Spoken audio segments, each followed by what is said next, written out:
Pertanyaan berikutnya datang dari Ibu Dewi Esal Solo yang menanyakan, saya seorang muslimah, saat ini saya memiliki pasangan Nasrani dengan latar belakang bahwa dia ragu dengan keyakinan yang dipegang.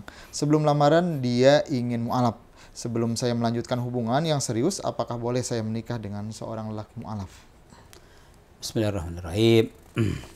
Ini bagus, mudah-mudahan rezeki ini kan. Mu'alaf itu artinya orang yang mulai dekat dengan Islam. Tapi perlu disentuh terus, dikokohkan keyakinannya, keimanannya, ditaklif ya, dikokohkan keimanannya.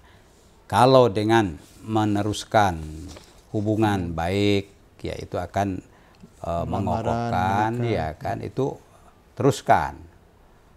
Jadi menikah dengan seorang mu'alaf itu halal. Kan, bahkan bagus. Ini satu kesempatan untuk menunjukkan kepada si laki-laki mu'alaf ini yang masih ingin mengenali bagaimana Islam, tunjukkanlah bagaimana akhlak Islam, bagaimana seorang wanita muslimah, apalagi nanti kalau sudah ditakdirkan jadi suami istri, itu kesempatan untuk menunjukkan akhlak Islamiyah. Jadi bagus ini kesempatan, dan kita doakan mudah-mudahan ini adalah rezekinya Ibu Dewi ini. Wallahu a'lam. Baik, terima kasih atas pencerahannya. Pertanyaan berikutnya datang dari Bapak Rizal asal Jakarta. Jika sebagai seorang IT bekerja dalam pembuatan aplikasi berdoa untuk non-muslim, apakah halal atau haram? Ya, bismillahirrahmanirrahim. Tergantung kata-kata doanya, ya kan.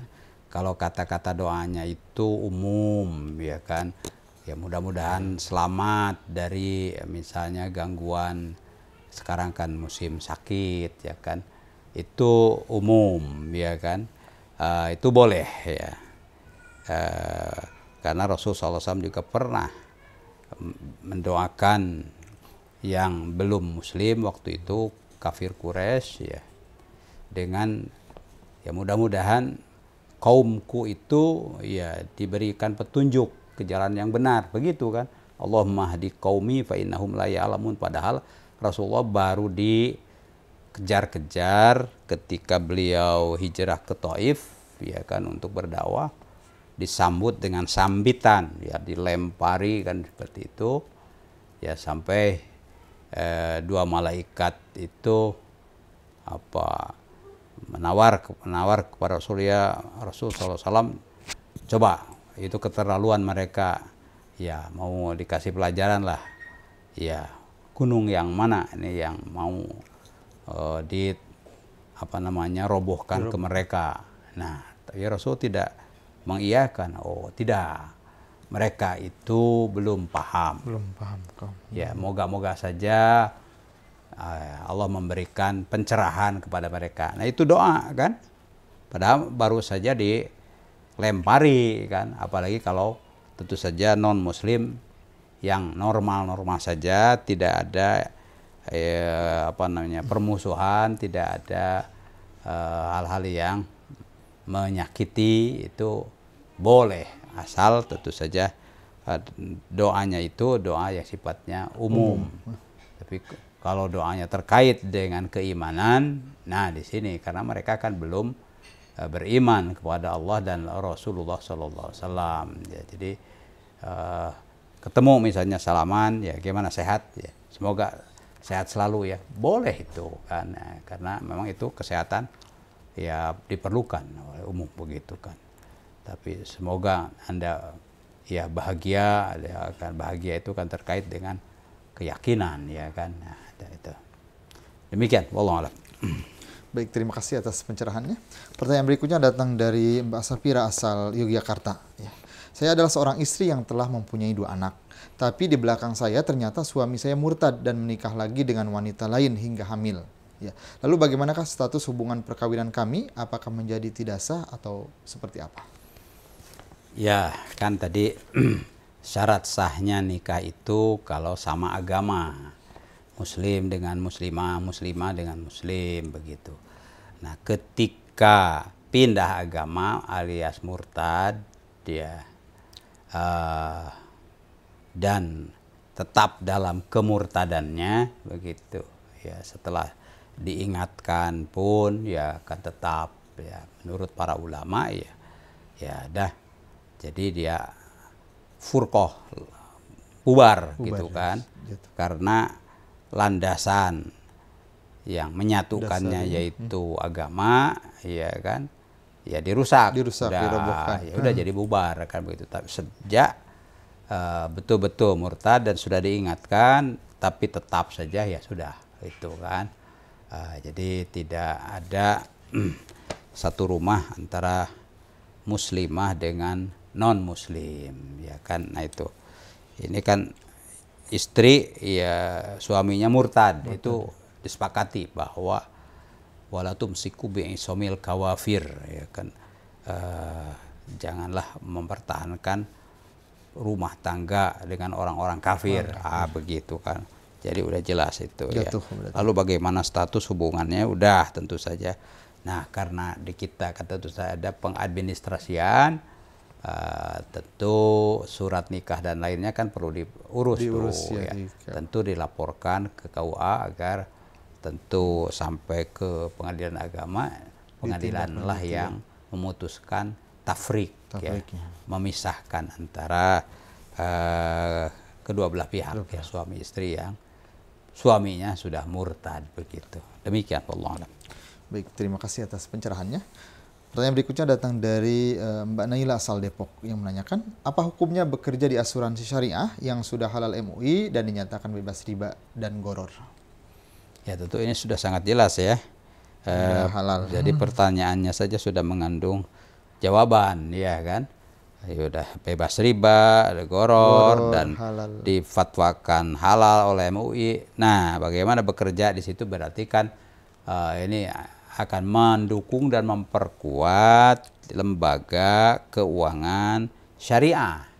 Itu bukan hanya boleh, itu paling tidak kan sunat ya. Bahkan kalau ada keahlian yang diperlukan di situ ya kita harus membantunya untuk membesarkan ya asuransi syariah itu begitu. Jadi kita semua harus ya menjadi apa namanya nasabahnya atau menjadi marketingnya atau menjadi apapun yang akan membesarkan, memajukan asuransi syariah. Wallahu a'lam. Baik, terima kasih atas penjelasannya. Pertanyaan berikutnya datang dari Ibu Nuri asal Jakarta. Bisakah menikah dengan menggunakan bin kakek ataupun ayah dari ibu kandung? Ya, bismillahirrahmanirrahim. Ini ada ketentuan atau syarat wali nikah. Harus itu kan. La nikaha illa biwaliyin kan disebutkan dalam hadis, tidak sah nikah kecuali dengan wali. Nah, wali itu siapa? Nah, juga ada ketentuannya ya, tentu saja ya bapak nasab. Ya, kalau tidak ada bapak naik ke atas, yaitu bapaknya bapak nasab, kakek ya, kakek dari bapak, bukan kakek dari ibu lagi kan. Nah itu kalau tidak ada ya ke bawah, yaitu anak bapak ya kan, berarti saudara kakaknya si calon perempuan ya kan, calon. Nah itu kan, atau ke samping yaitu paman, adik atau kakaknya bapak. Nah itu ketentuannya seperti itu ya. Nah, ini ayah ini dari kakek ibu disebutnya ayah dari ibu. Nah, itu tidak hak wali ya kan. Walaupun dipanggilnya ayah begitu, itu kan hanya panggilan kita aja, tapi memang secara syariat ya itu bukan ayah ya kan. Dan tidak boleh dipanggil untuk menghalalkan secara administrasi ya, dipanggil sebut saja ayah, tidak boleh.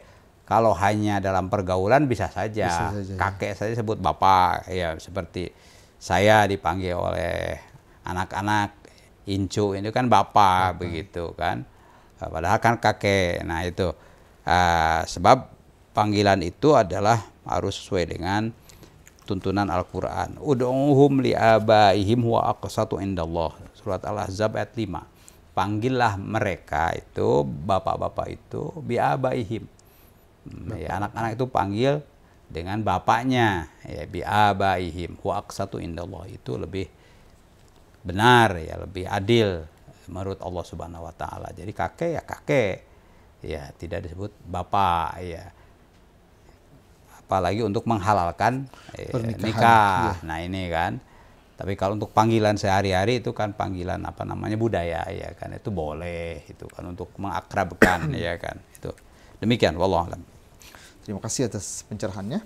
Pertanyaan berikutnya datang dari Bapak Harun asal Majalengka yang menanyakan, karena hukum dari menggunakan aplikasi bajakan untuk mencari nafkah hasilnya adalah haram, maka bagaimana agar uang yang sudah dihasilkan tersebut menjadi berkah kembali? Ya, bismillahirrahmanirrahim. Bagaimana yang haram bisa jadi berkah? Oh, ini kan satu lompatan, ya kan. Ya harus dibersihkan dulu, ya jadi halal. Ya, bagaimana yang haram itu kan kotor tuh. Supaya jadi haram itu ditathir, dibersihkan. Nah, tergantung, kalau kotor semua, ya dibersihkan semua. Tidak boleh dimiliki. Ya, harus disalurkan kepada, ya, kalau ada pemiliknya ya kembalikan kepada yang berhak. Kalau tidak ada, ya disalurkan kepada kepentingan umum, begitu kan. Apakah infrastruktur ya di lingkungan, termasuk kepentingan umum ini untuk fakir miskin, bagi yang lain tapi. Nah, itu kan. Itu untuk membersihkannya. Tapi kalau diketahui porsinya atau proporsinya tidak 100%, ya sekian persen lah yang haram itu, ya kan, sebab dari aplikasi itu ada juga hal yang halal yang betul-betul dari tenaga sendiri kan. Nah, itu harus ditafriqoh, dipilah. Dipilah, ya. Dengan dugaan yang kuat, ya kan. Berapa ini kan? Misalnya 50-50 atau 60-40, terserah itu kan. Yang kurang yakin kehalalannya syubhat, apalagi yang yakin ketidakhalalannya ya tidak diambil, disalurkan, dibersihkan begitu. Demikian supaya menjadi berkah, insyaallah. Ya. Wallah. Baik, terima kasih atas penjelasannya. Bapak Ibu yang berbahagia, alhamdulillah pertanyaan-pertanyaan yang masuk ke Majelis Al-Lunaka Islam Solusi Kehidupan telah dijawab. Untuk itu, untuk mengakhiri acara kita tutup dengan doa. Allahumma salli wa sallim ala nabiyyina Muhammadin wa ala alihi wa sahbihi ajmain. Amin ya Allah ya rabbal alamin. Allahumma ighfir lil muslimin wal muslimat wal mu'minin wal mu'minat al ahya'i minhum wal amwat. Innaka sami'un qaribun mujibud da'awat ya qadiyal hajat. Allahumma habib ilaina al iman wa zayyinhu fi qulubina wa karrih ilaina al kufra wal fusuqa wal isyana waj'alna minar rasyidin. Allahumma inna nas'aluka al-afwa wal afiyah wal mu'afat ad-daimah fid dini wad dunya wal akhirah. Rabbana ighfir lana wa li walidina warhamhum kama rabbawna shighara. Rabbana atina min ladunka rahmatan wa hayyi lana min amrina rasyada. Rabbana atina fid dunya hasanah wa fil akhirati hasanah wa qina adzabannar. Wa sallallahu wasallam ala nabiyyina Muhammad wa alihi wa sahbihi ajmain. Walhamdulillahi rabbil alamin.